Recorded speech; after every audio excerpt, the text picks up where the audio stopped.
Chapter 3. It was way past dinner time by the time Flo's mom took a break from unpacking. That was always the first thing Mom did whenever they moved to a new place. Flo usually waited to unpack. She was never sure how long they'd be staying.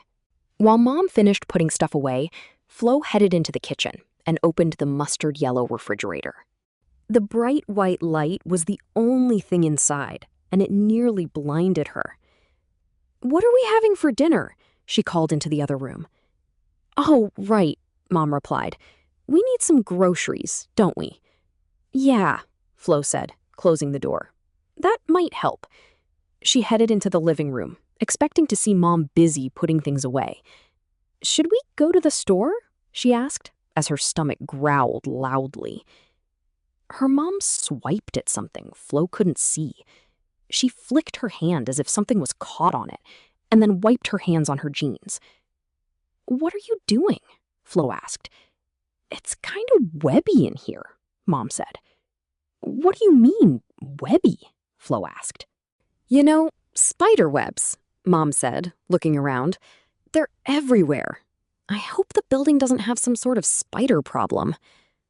Flo took a deep breath as Mom grabbed her car keys and led them out the door. "Good thing I didn't unpack anything yet," she thought. "We won't be here long either." Since the refrigerator and cupboards were completely bare, Flo and her mom bought one of practically everything at the grocery store.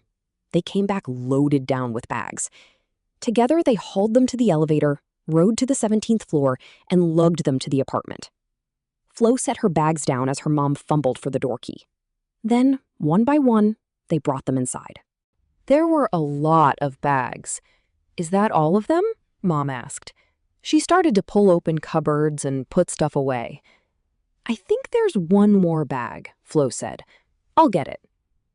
When Flo returned to the hallway for the last sack of groceries, she noticed something was wrong.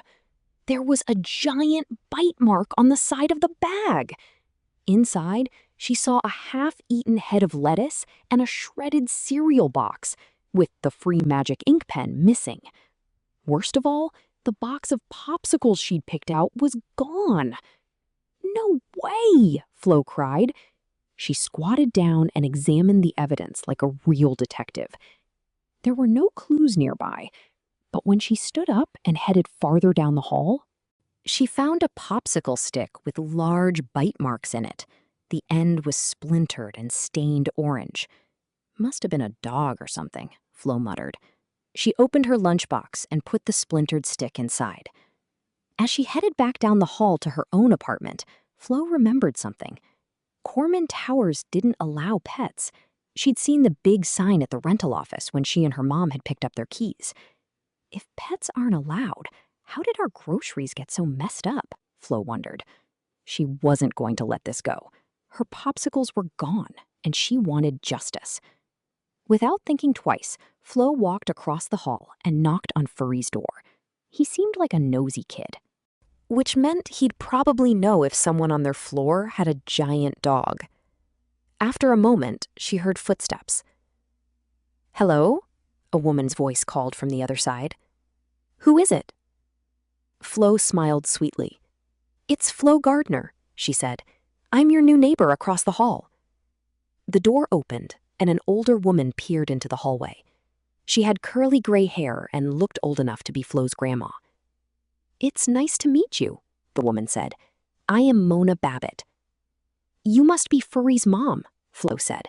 "I met him earlier, and I need to ask him something." "Ferdinand is doing laundry in the basement," Mrs. Babbitt said. "He'll be back in an hour or so." "Do you know if someone on this floor has a big dog or something?" Flo asked. "Our groceries were—" "Oh, no," Mrs. Babbitt interrupted. "Not here. No pets anywhere here." Before Flo could ask anything else, her own apartment door opened. She turned and saw her mom studying the mess from the shredded grocery bag in front of their door. When she turned back around, Mrs. Babbitt was gone. "Geez, Flo," Mom said. "I know you're hungry, but couldn't you have at least waited until we got everything inside first?" "It wasn't me," Flo said, folding her arms. "Seriously, Mom, we've got a problem. Some kind of wild animal must have gotten into our groceries while we were unloading them. Oh, that's crazy, Mom said. It took all of the popsicles, Flo said, pointing to the shredded brown bag. They were right here. This thing means business. But no matter what Flo said, Mom pretended it wasn't a big deal. And Flo knew why. Unless a flaming meteor from outer space was about to drop onto Corman Towers, Mom would act like their new place was just perfect, even though it wasn't. Chapter 4. If there was one thing Flo was really good at, it was making sandwiches. And she wasn't just good for a 10-year-old. No, Flo was better than most grown-ups at the fine art of sandwich making.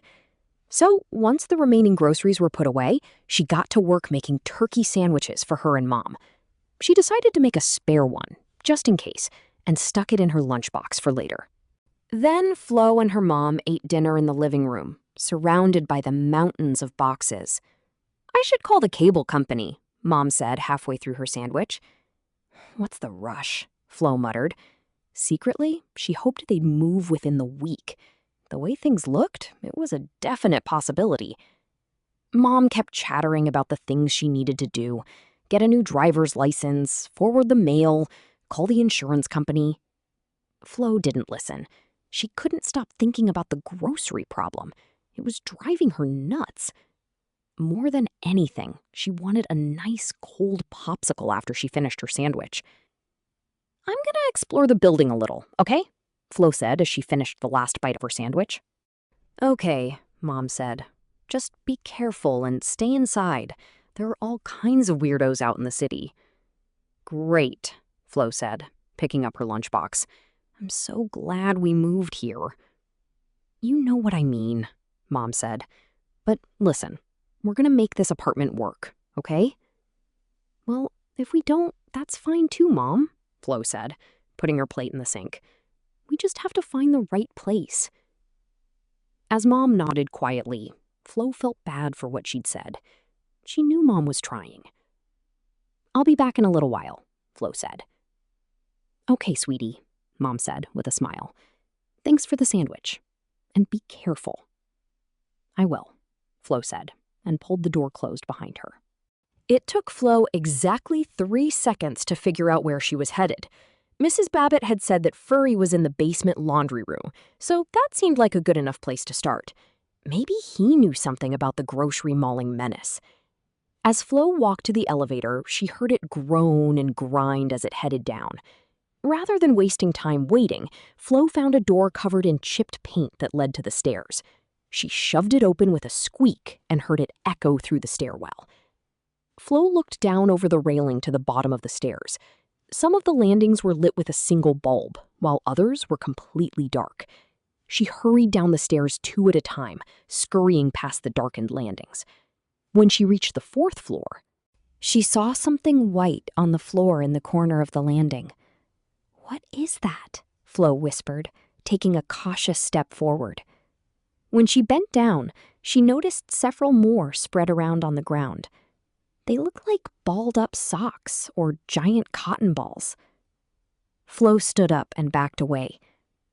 "This place is filthy," she muttered, wrinkling her nose in disgust and continuing down the stairs. As she did, small wisps of spiderweb touched her face. Flo quickly swiped them away. The webs seemed to grow thicker as she neared the basement.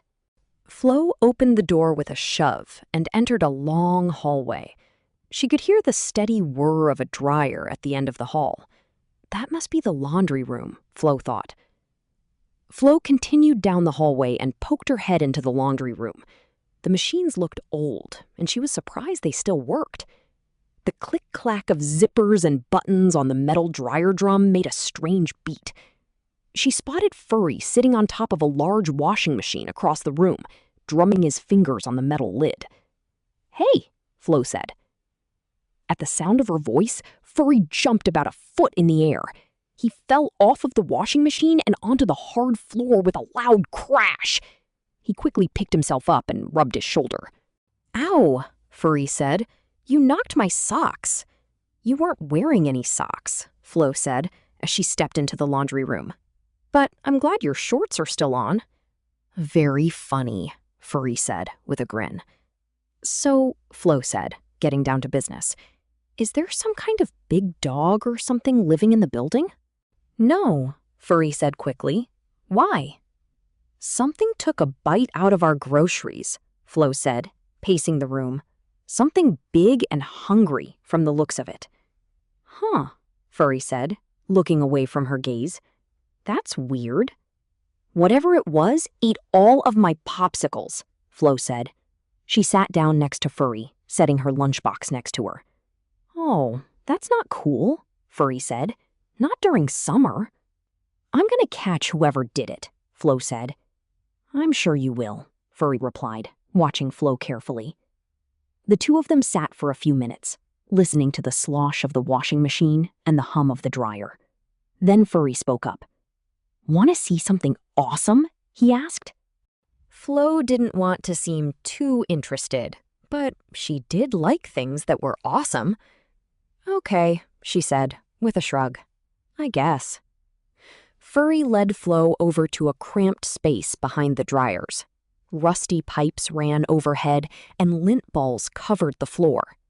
Near the wall, a thin blue line made a jagged slash across the floor. It almost seemed to be glowing. What is that? Flo asked. She couldn't pretend to be disinterested anymore. The blue line was pretty cool. It's a crack in the floor, Furry said. I see that. Why is it glowing? Flo asked. How should I know? Furry replied. He crouched down and leaned in close. The light shining from the crack bathed his face in an eerie blue light. And just like that, Flo forgot all about the popsicle.